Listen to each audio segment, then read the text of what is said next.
Good evening. I'd like to call this Board of Education for Madison 162 meeting to order. May we please have the roll?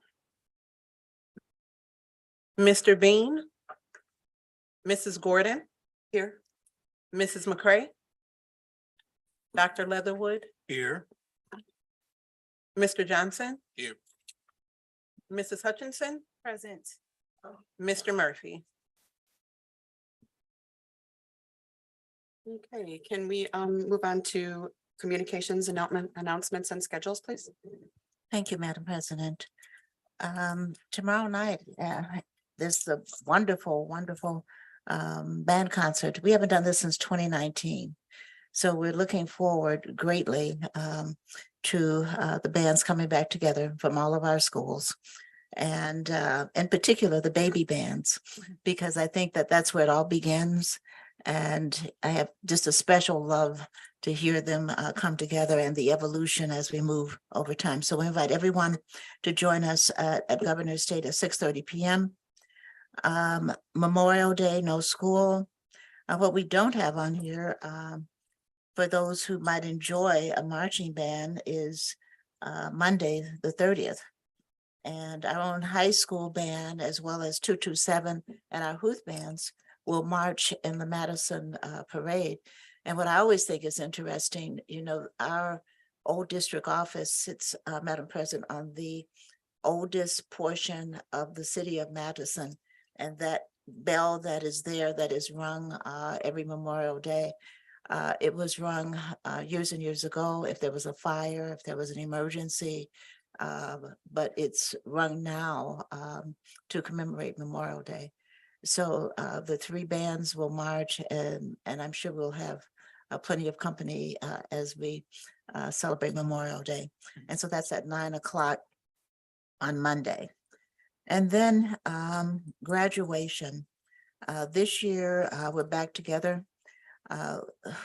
Through COVID, we've done some unusual things. We had a one-to-one graduation one year. It took us 8 days to do it, but we did it and everyone was safe. And then we went to 32 graduations with 8 children each, but that's over. Last year, we were divided into 2. Now the family comes back together. So I will talk more about the graduation, but it is at 7 o'clock at the Tinley Park Convention Center on June 1st. And then, of course, the last day of school, and we would feel very sad if it was not for the fact that we come up almost immediately in summer school.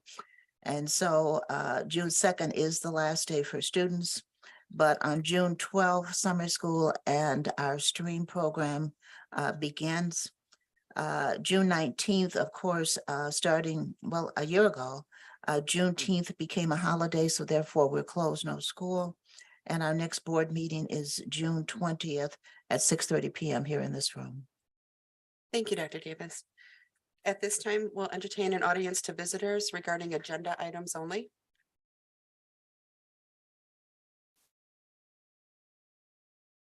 Okay, now we'll move on to the approval of the consent agenda. Madam President, Secretary, Yes, Dr. Leatherwood. move to approve the consent agenda dated May 23rd, 2023, and every item contained therein. Second. It's been moved and seconded. May we have the roll call, please? Mrs. Hutchinson, Aye. Mr. Johnson, Aye. Dr. Leatherwood, Aye. Mrs. Gordon. Aye. Was I supposed to ask for discussion? Is there any discussion? Yes, Sorry. ma'am. I'm sorry.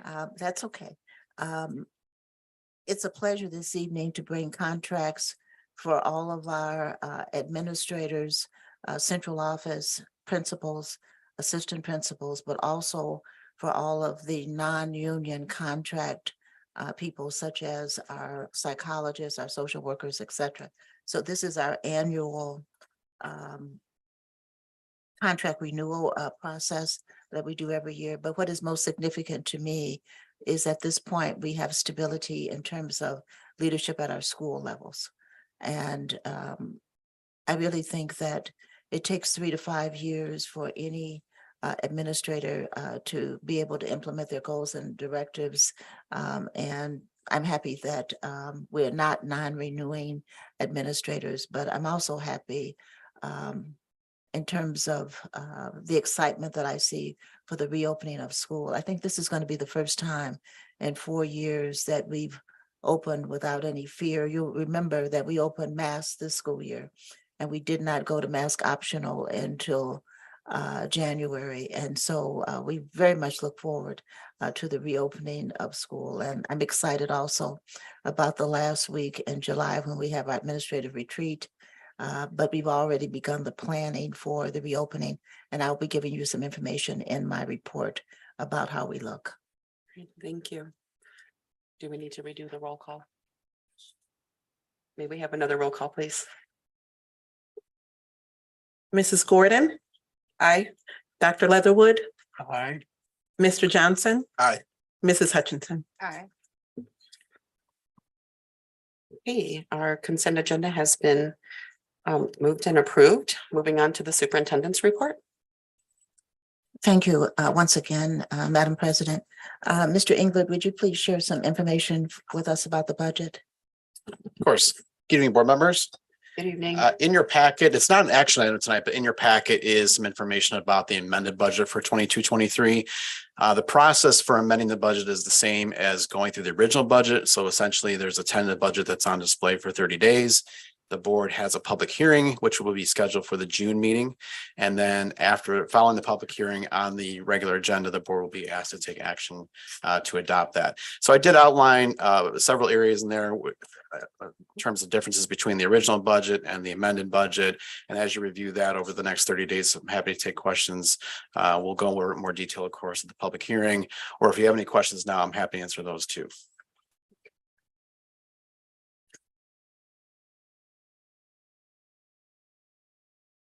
I'd like us to look ahead at the new school year.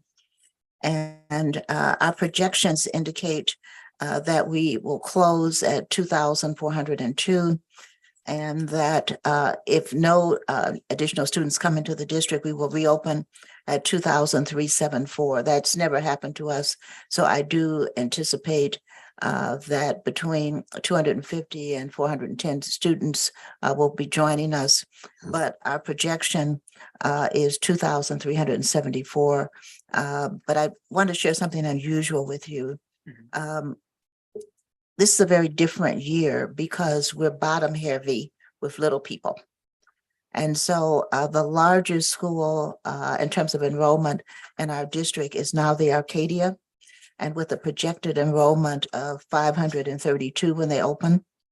But then the second largest, and this has never happened, at least it hasn't happened in the last 10 to 15 years, you're aware that the Illinois is our only K-8 school. And generally, the Illinois averages around 320 to 340. It's going to open at 428. And it makes it the second largest school in the district, which is something, as I said, that has never happened.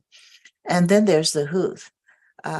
Just so that to give you some background, and most of you know the evolution of the Huth. When I came to the district, we were about 975. We were at 975 at the Huth. The Huth is a huge building. We can certainly house them. That's not the issue. But I could see that the sixth grade students, the younger children, were uncomfortable and really were not able to adjust to this constant changing of classes every 45 minutes. And so I came to the board, we studied it for 2 years, and then we made the decision to reorganize the district. And so our grade levels then became kindergarten, first, second, and third, and we had 4, 5, and 6 in our elementary schools, and the Huth became only 7th and 8th. But even when I remove the 6th grade, Huth still averaged 575 to 600 for years. And so this year, when we're looking at opening at 374, that is extremely low from the Huth. But when you look at the other schools, that's where the children are. At the Richton Square, 200 plus 3 and 4 year olds, that's really never happened because that's a particular age group, very, very small. the Madison 396. But in the middle, we're looking because those students haven't moved up yet. The Indiana is very small. We're opening at 170, or should open at 178, the Sauk at 280. So there is a shift in the ages of the children in the district. But one of the things that's important to us is the maintenance of our class sizes. And so even though we will be transferring teachers, because teachers, of course, have to follow the children, we still have, for example, our kindergarten classes will average 19 students. We try to keep them under 22. At the Arcadia, the largest grade there averages 22 in terms of students per classroom. We're looking at the Indiana with an average class size of 19. At the Madison, 20, 22, 19, and 21, and so forth. So it's rare that we have, because our maximum class size is 24, and we try to always be under that. And so that's what we look like opening. Having said that, if we are true to what has happened in the past, we will be enrolling more students. But as we enroll more students, then of course that may mean us adding teachers. Right now, our projections are that we have, with the exception of the Huth, very few vacancies. But one of the reasons we have very few vacancies is the second reason that I wanted to talk about. The Roosevelt program now has 12 teachers in it. And I shared that with you, the grow your own theory. It's really not so much grow your own as accept those that are in the family and provide additional education, because they will come out of the Roosevelt program with a master's degree. But those 12 teachers, and as I shared previously, Roosevelt wrote a grant. They're sharing 40%, and then they wrote another grant. Black Educators United paid for another 5 teachers, and on and on. So there's a very small portion that we're paying for, and of course the teachers have a small portion of this. But the majority of these teachers have been with us over the years, or they might have come out of our high school or under Rich.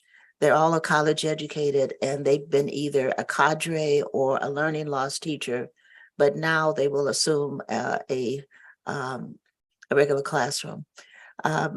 This building also becomes kind of a off-campus Roosevelt kind of a place, because the classes will be held here in this building for the teachers. We'll see if any of the other districts decide to join, but the maximum class size for this particular cohort is 15, and 12 slots are with us. So I wanted to, first of all, see if there are any comments about the enrollment and the shift, and just wanted to express my pleasure and my thanks to Dr. Vinnie Hall, who sits on the Southland board. She will also be teaching in the cohort and supervising. But we have wanted and looked for a partnership. And I don't want to forecast this, but it looks like we may have a second partnership coming. But this partnership will be for middle school and for high school teachers. Most of our teachers have master's degrees, however, never too much education. So I'm very happy about these 2 programs. But any specific questions about the enrollment before I move on? Madam President. No, please. Just a quick question. Dr. Davis, it's what I'm hearing you say is the expectation is that we usually have more students enroll than we expected, and you expect that we're going to have more enroll in the fall than are currently reflected in this budget. If I heard you correctly. Not reflected in the budget, reflected in these numbers, The numbers for because the our enroll- budget includes growth. Yes. Okay. Let me bring something else to your attention. The learning loss teachers, you will not be hearing me use that term again.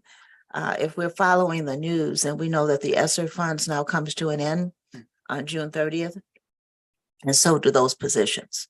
The assumption was, and of course, we know it's not true, that all of the learning loss due to COVID would have been remedied, and our educational foundation, we would be back to where we were in 2019. We know that that's not the case.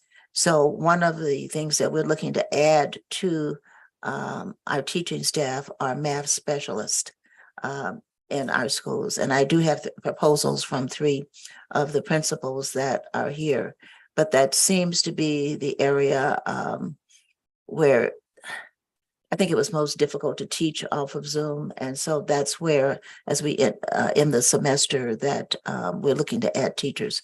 So the term learning loss will disappear because that was a term that was unique to the ESSER project.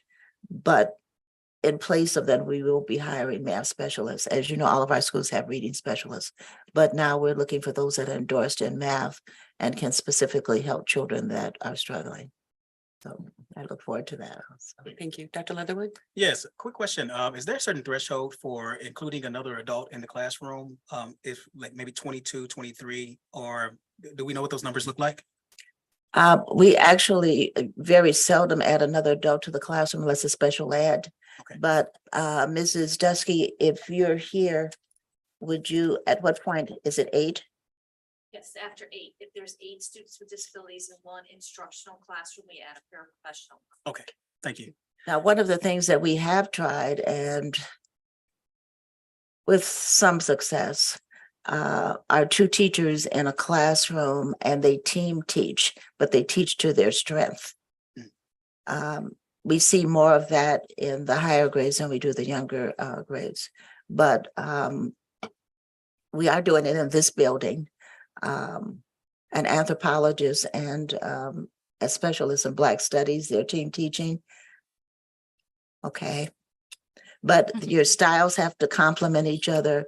And Mrs. Dusky did hire someone that came and worked with them because it also requires joint planning if you're going to teach together. So we occasionally do that, but we start to look at a class because we monitor this very closely at 23, 24. We rarely hit 25 without hiring another teacher. But these Roosevelt teachers then will go into vacancies, kindergarten through 6, not with the, because they're not grade level specialists. And we look forward to this happening immediately. And of course, we're thankful to Roosevelt. But I will give you an update on what happens with our negotiations with this other university. But sometimes when you attract one, then people see the wisdom and they see the possibilities. Actually, easily in the area of math and English language arts, if they chose to come this way, any university could fill their classrooms. There's a great deal of time that's necessary for you to travel back and forth, but that could happen. And several years ago, it did happen. So we'll see where we are with that. Dr. Davis, I just have a question about the space at Illinois School. With it having such high numbers now, are we still okay with classroom spaces for the influx Still of always students? okay with classroom spaces, but some of the teachers had turned classrooms into offices, and so those offices will not necessarily be available. The same thing at the Richton. We're doing something different at the Richton this year. Every child does not mature and grow at the same pace. Mrs. Dusky made the suggestion that we have 4-year-olds that might benefit by staying an additional year in that environment, because it is an environment that's unique to younger students. And today, I believe that she sent out letters to the parents giving them that opportunity. Now, these are students in special ed, but parents visited the Arcadia and the Madison. Those are huge schools. They don't get as much personal attention as they would at the Richton. And so we received permission from the state, and we anticipate that the parents also would want their students to stay in a smaller classroom, but also get additional attention at this grade level to help them to remediate some of the problems that perhaps. And so they will not take them on to the Madison and the Arcadia, but we've never done that, and we will let you know the results of that program. And these are for our fourth graders that will be 5 in time for kindergarten. That, 4-year-olds. right, but they would be expected to be 5 in the fall if they were to go to Arcadia or? Yes. Okay. Yes. Okay, but keep them in the smaller environment. Would a modified kindergarten program or the regular kindergarten program? Well, without being too specific, most of them are nonverbal. Okay, And so we have other issues. I just don't, because a specific group of children don't want to say too much about them. okay, But they have issues, and we have specialists working with them. It would be a more complicated environment at the Madison or the Arcadia because of the numbers of children. They really need as much attention as we can give them. Yeah, that's great. So I don't know if I consider it to be a modified kindergarten. I would really, we'd like to work, first of all, making sure that they can speak articulately and that they have the confidence to go forward. So there are some social skills that Mrs. Dusky and her staff are working on also. Okay, oh, great. Sounds like a good program. There's a- I talked about Madam the, President, I still have a question. sorry, Go ahead. And thank you for your questions. That does intrigue me. I'm looking forward to hear how that works. Because again, we're talking about staying at Richardson Square School, which currently is, as I think about it, early development, pre-K and K. Still essentially, is that no, maybe 4 years ago, we moved kindergarten out. It's only the 3 and 4-year-olds. and Madison now also has K.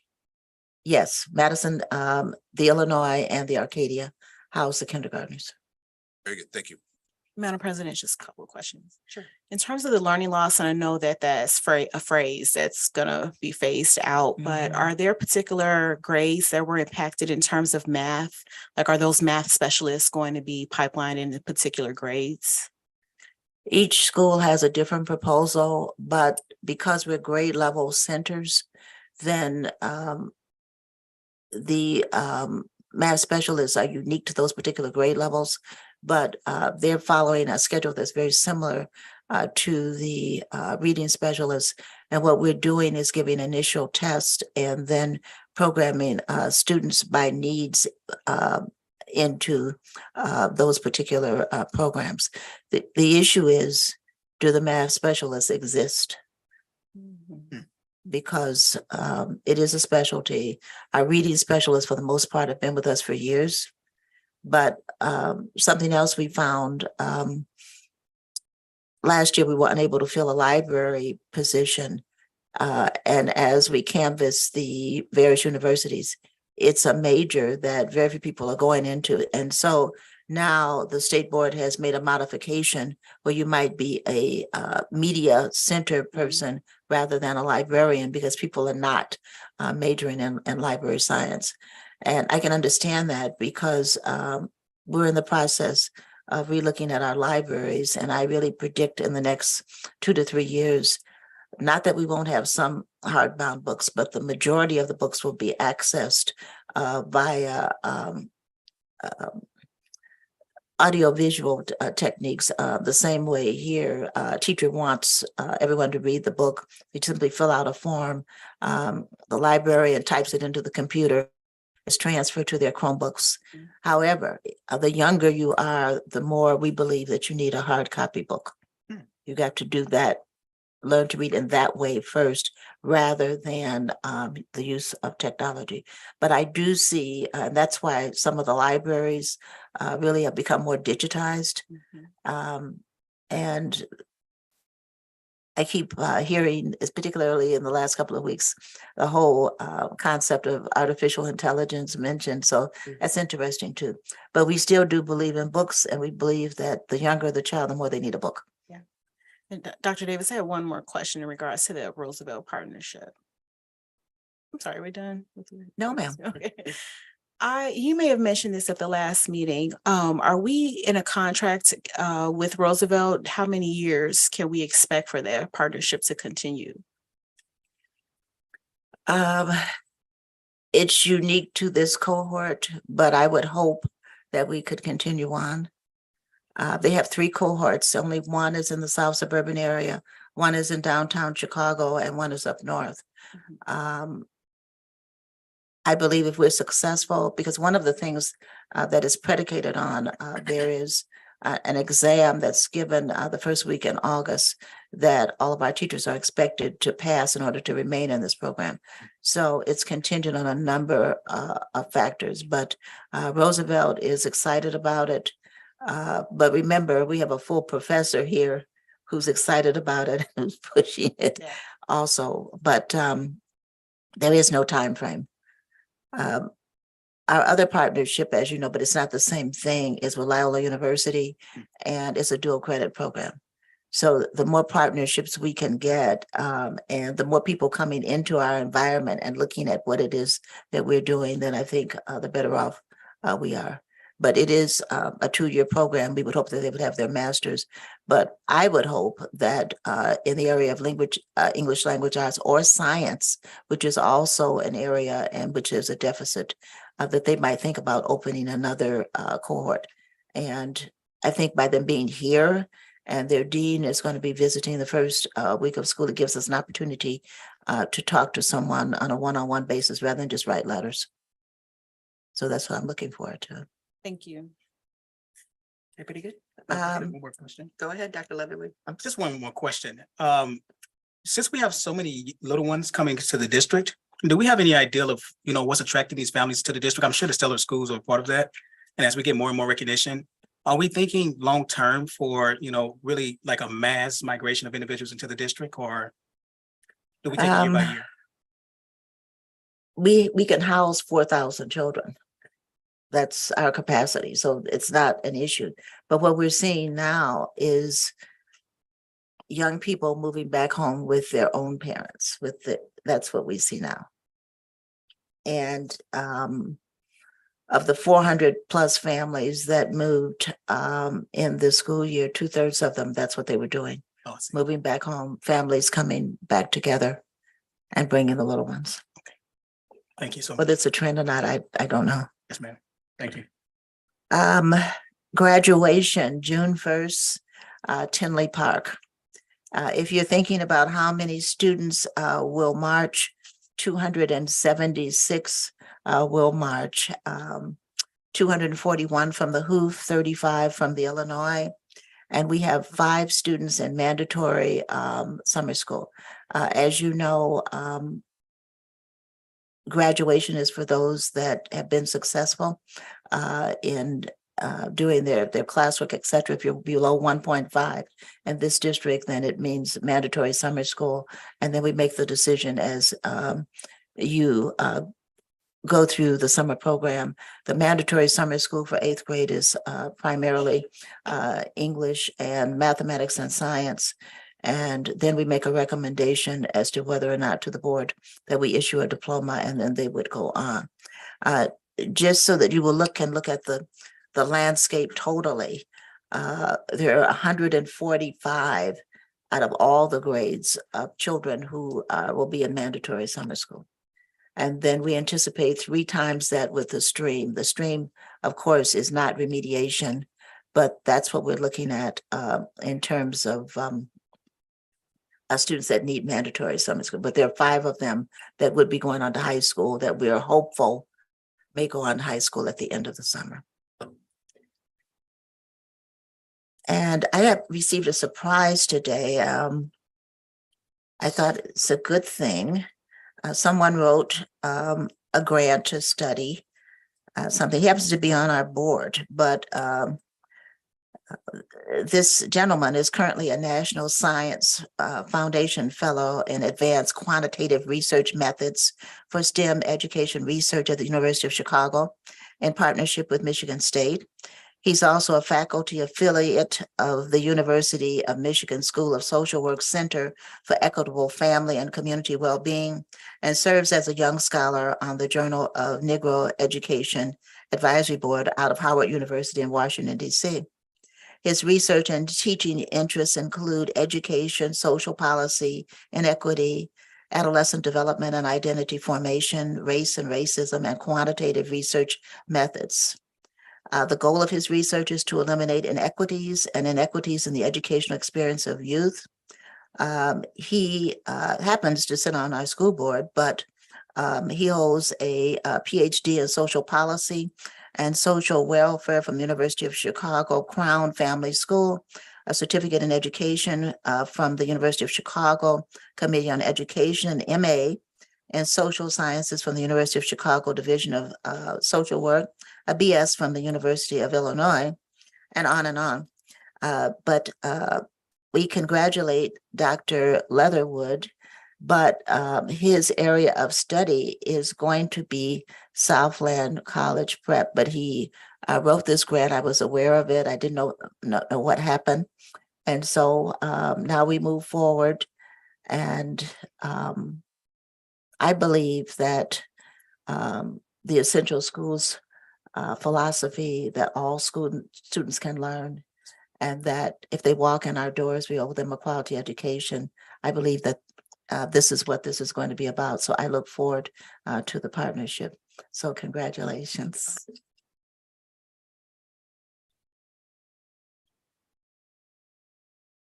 Thank you. But I have something to do.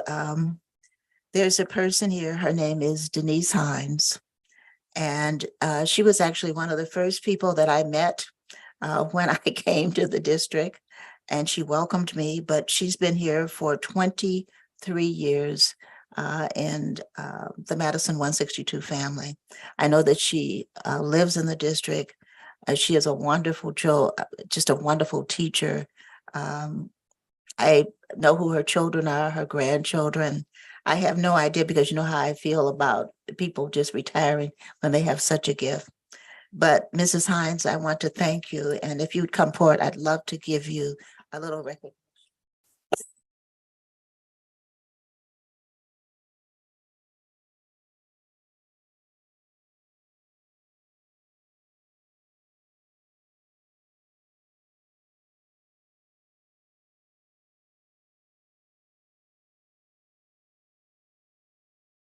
Thank you, Dr. Davis.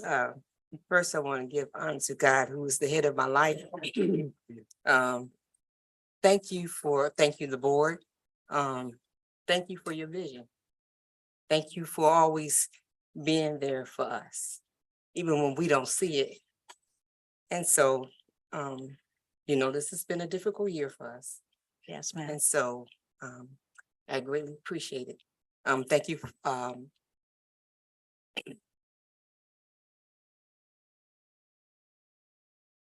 Thank you. Mrs. Calvin, where are you? Come up. You are part of the Huth family and will forever be. Thank you so much. You could leave a hug. Yeah. Yeah. No, take your time. All this time you. We'll wait for you. Yes, ma'am. Thank you for the teachers that I work with. Thank you for the parents who have trusted in me, have their children. And it has been an honor to work with them, even when other people thought the kids didn't belong, or they didn't trust them or didn't believe in them. I believed in them. And so my thing to students are, there's no such thing as I can't, it's I can. And as long as we work together, the family, the teachers, and everybody together, we can make our children be successful. Thank you so much. Thank you.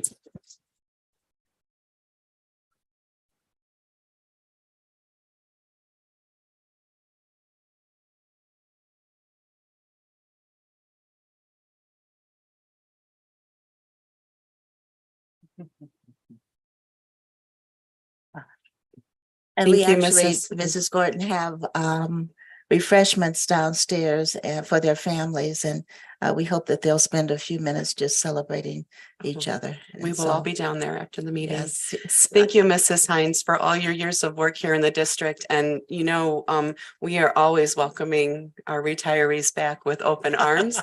We're not going anywhere. We've been here for lots of years. So we would just certainly enjoy having you back on, maybe take a little bit of vacation this summer, but we'll be here in the fall. Thank you. Is Mrs. DeYoung here? No, oh, but I have to tell you though, that Mrs. DeYoung is also retiring. 15 years in the district. She is a physical education teacher at the Huth. A magnificent volleyball teacher. There's no child that Mrs. DeYoung has ever encountered that she can't improve their physical abilities. So could we give Mrs. DeYoung a round of applause?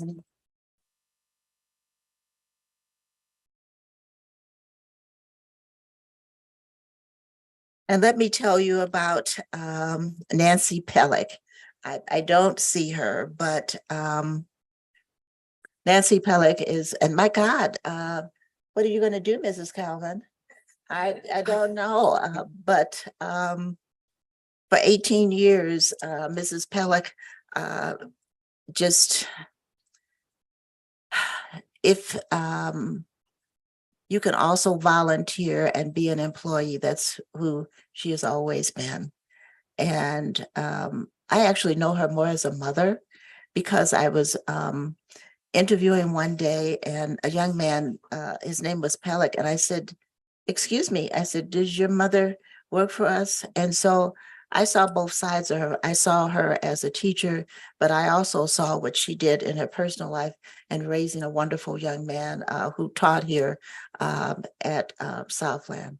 And so even though sometimes it's difficult to come out to public gatherings and have people to congratulate you, but Mrs. DeYoung, maybe you're watching on the stream, we just want to say that we love you and we thank you for everything that she has done and for the 18 years. Mrs. DeYoung, please.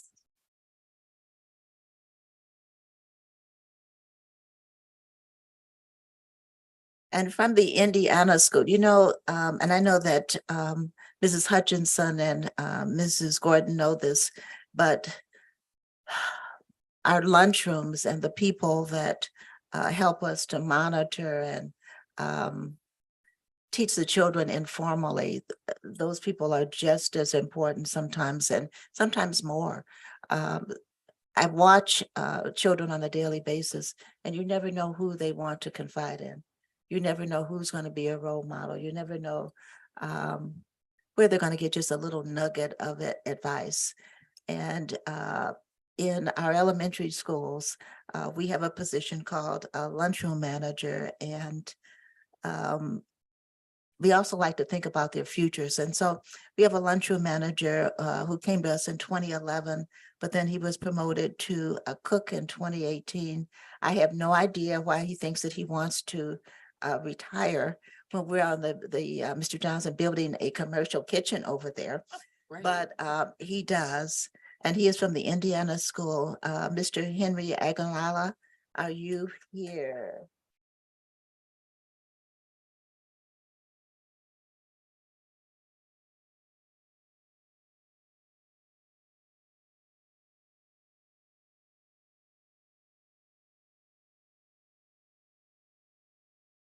Well, Dr. Davis, I wasn't expecting all this. I want to seize this opportunity to thank the entire district. It's been a great ride. And I didn't know I was going to be emotional until one of the students wrote a card. So almost everybody wrote a card, but one stood out when referred to me as dad. And he said, he would hate to see me going. And he will be praying for me. I thank God that I'm not tired. I'm just retiring for the moment. And I thank you for everything. Thank you, God. Thank you.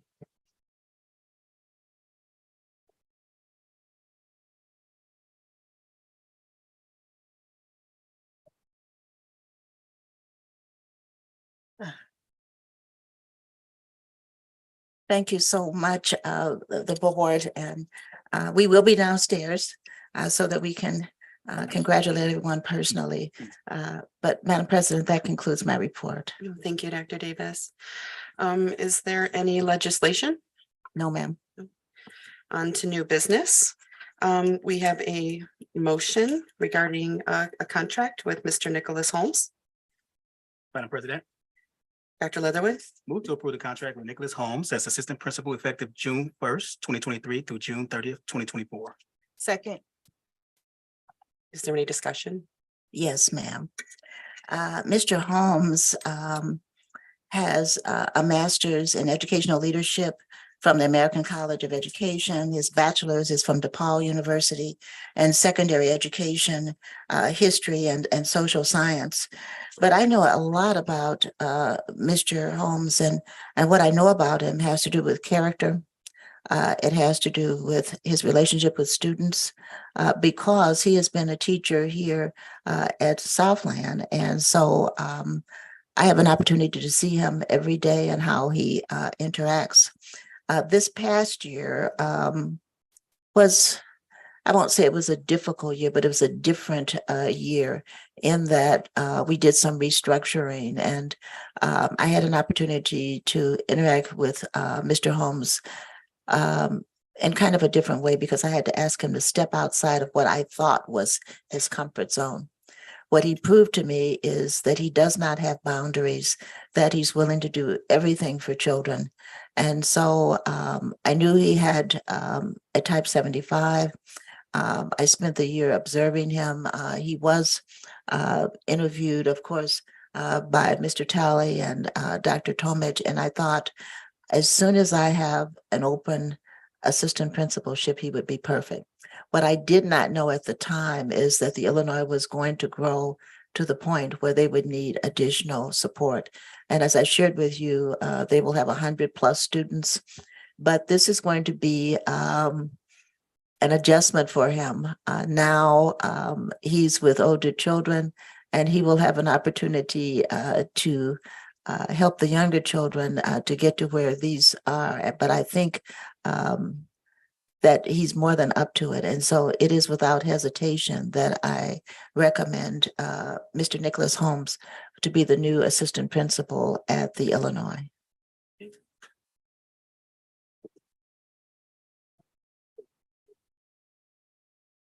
It's been moved and seconded. Will we please call the roll, please? Mrs. Gordon, Aye. Dr. Leatherwood, Aye. Mr. Johnson, Aye. Mrs. Hutchinson. Aye. It's been moved and seconded. Is Mr. Holmes here this evening? He is. I'm going to ask him to come up. He certainly is not shy. Please, Mr. Holmes, and welcome. Good evening. I'm honored to be speaking before the School Board of District 162. I want to start by thanking Dr. Davis. I would not be here without all of your support. Thank you. Thank you for this opportunity. I believe that education is the key to unlocking our true potential and happiness. My education started at a young age when I observed my mom become an educator.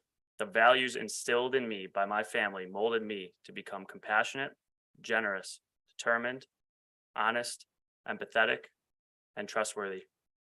I found these values once again when I met my wife Kelly in the teacher preparation program at DePaul University, and together we have grown those values as we both began a life dedicated to educating our students.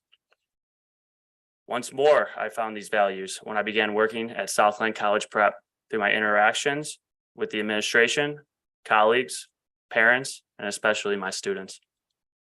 It was clear to me that District 162 and Southland College Prep was the family I wanted to be a part of as an educator. My mission is to model these values to every student while aiding them in their educational process to fulfill their full potential. Excellence is the expectation. Thank you. Thank you.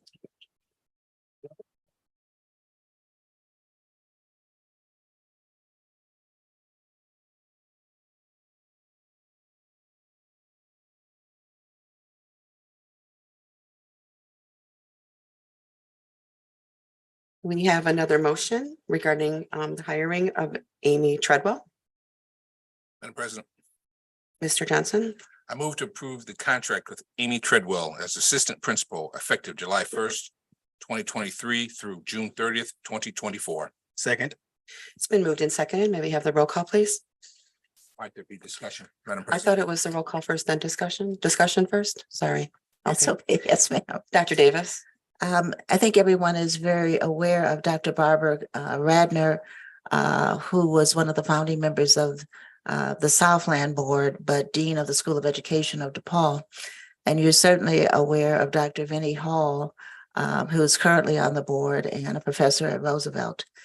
You may not be aware that they visit our schools. They visit our schools because they look at us as one continuum. And I'm very grateful to that. And they've been involved with the Hoop School and taking a look at the middle school because, you know, we define ourselves by the students that we send on to higher education. And unbeknownst to me, they were looking for a person that was a specialist in instructional support. So the first interview for Amy Treadwell really came from personal observations with Dr. Radner and Vinnie Hall, and then they called me and said, "We have the perfect person for you." I did not meet her because I asked the whole team to interview. We've never had a person to get as many points as she did because interviewing Mrs. Treadwell is almost like having a curriculum lesson yourself. She's just that well versed, but she does have a Bachelor of Arts in Print Journalism from Hampton University, a Master of Arts in Elementary Education from DePaul, and obviously that's where she came in contact with Dr. Radner, and a Master of Arts in Educational Administration from Concordia University. But my reason for bringing her to you tonight is because I believe that we need a person at the middle school that's looking at nothing other than classroom instruction and giving us ideas and strengthening our base in the middle school as we move children on to higher education. This is going to be an ideal year. And you may think, why is it an ideal year? I have excellent administrators there. But if our enrollment drops to 375, then this would give us an opportunity to get into those classrooms and to present the kind of program and help the teachers and mold them, et cetera, because we're in an evolutionary process. So I'm looking for Mrs. Treadwell to work miracles. She probably doesn't know that. With the 7th and 8th grade, but strengthening the 8th grade as they move on, and then the 7th grade becomes the base. But as I listened to her, I had to smile because I know what she probably has learned from Dr. Radner and Dr. Vinnie Hall, but I also know and have a feeling of what she will bring to us. So yes, she is an administrator, but her specialty is curriculum and instruction, and she would be the instructional coordinator specifically at the Huth. That's our goal, to move those children forward and to make sure that they enter high school with the strongest foundation that could possibly be. So I bring to you tonight Mrs. Amy Treadwell for your consideration and approval, hopefully. Thank you. Thank you, Dr. Davis. It's been moved and seconded. May we now call the roll? Mrs. Gordon, Aye. Dr. Leatherwood, Aye. Mr. Johnson, Aye. Mrs. Hutchinson. Aye. Welcome aboard, Mrs. Treadwell.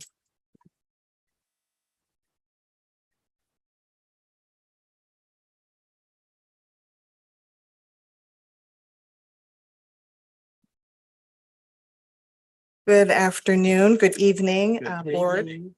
I'm very honored to speak with you this evening. And I first want to thank Dr. Davis for her vote of confidence in me and my background and my knowledge in the field of education.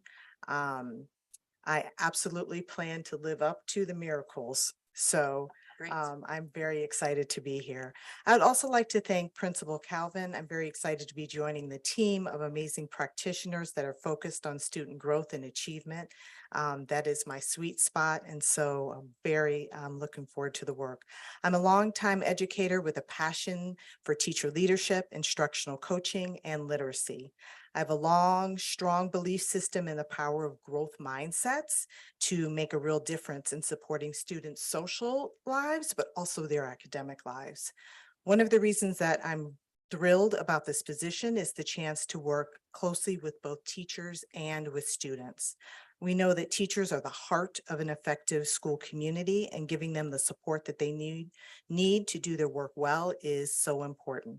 And I believe in creating communities. And from just observing this little time in this community, I realized that I don't need to create a community, it already exists. But building trust and continuing to support and continuing to grow educational environments is what I do really well. And I'm looking forward to continuing to do that work. And I'm looking forward to working with the team, and I can't wait to get started. Thank you very much.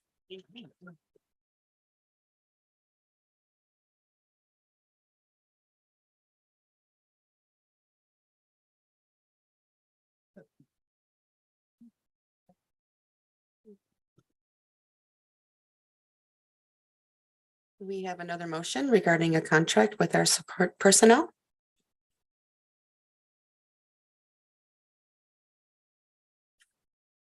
Madam President, Mr. Johnson, move to approve the 3-year contract with the Support Personnel Madison Education Association. Second.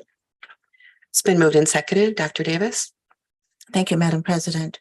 I believe we have members of the association here, and so I would like to publicly thank them. A smooth negotiation. They're always professional. They understand their importance to the district. They are our parapros, they are our clerks, they are our technicians, they are our secretaries. And sometimes when you meet a secretary, when you go to the school, that's your first impression. And so I know that their value, I don't know if they know that, but what we attempted to do was to reflect in the package that we presented to them in a monetary value way, our thanks. And so it's also a pleasure when it's possible for a longstanding district, which we are, to do something for our employees to make them know that they're significant. And we did this through a raise that the district can afford, but we also wanted to make them competitive with other districts. Sometimes it's important that we look at things in a different way. And what we did was to survey the districts around us and look at what the prevailing wages were and made sure that we met or exceeded that so that they would know how we felt about them. And so that was important to us because respect is what 162 is all about, that we respect the members of our family. And these members of the support group have been with us for many years. They were with us when we were perhaps not able to be as generous because there was stress on us, but there's not stress on us now. We're stable. And so that is the contract that we bring to you tonight, a contract that not only makes them equal to, but in some cases, a bit above the surrounding districts and districts that were part of our survey. But I do want to thank them for being so open and for sharing their thoughts. And we collaborate with respect.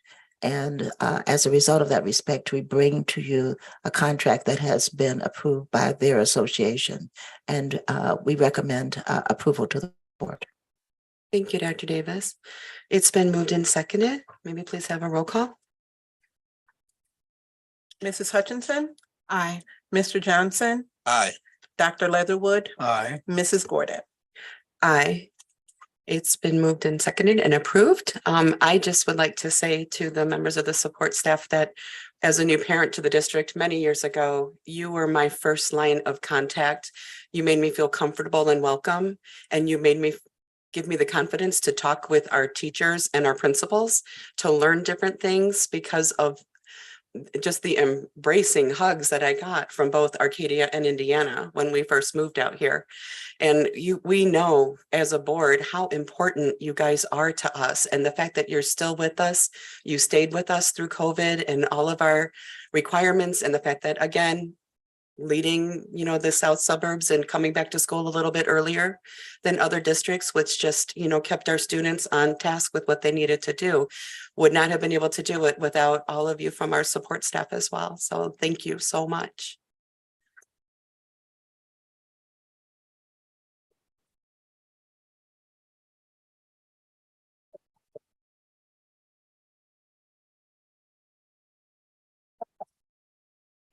Good evening, Madam President, Board of Education, Good evening. Dr. Davis, 162 Administration, co-workers, parents, and visitors.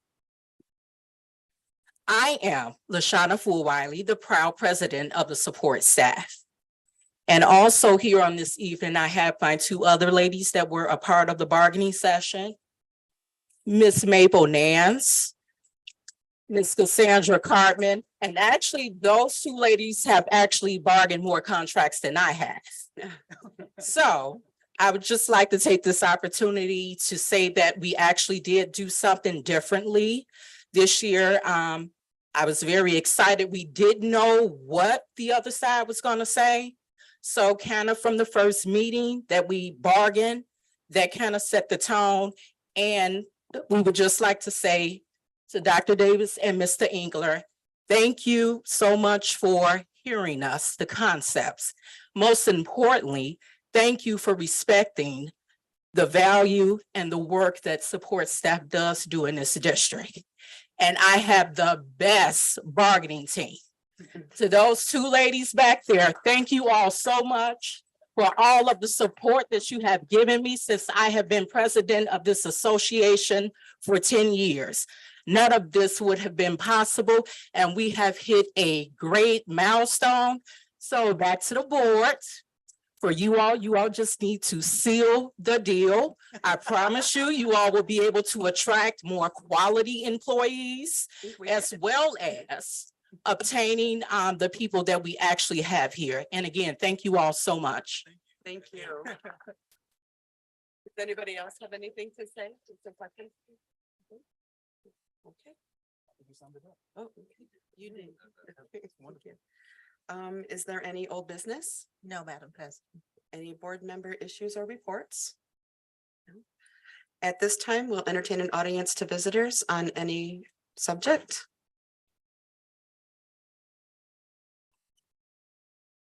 I would like to move to adjournment and also to our celebration downstairs in the Commons, Dr. Davis. That's true, yes. Move to adjourn. We don't have to call the roll. All right.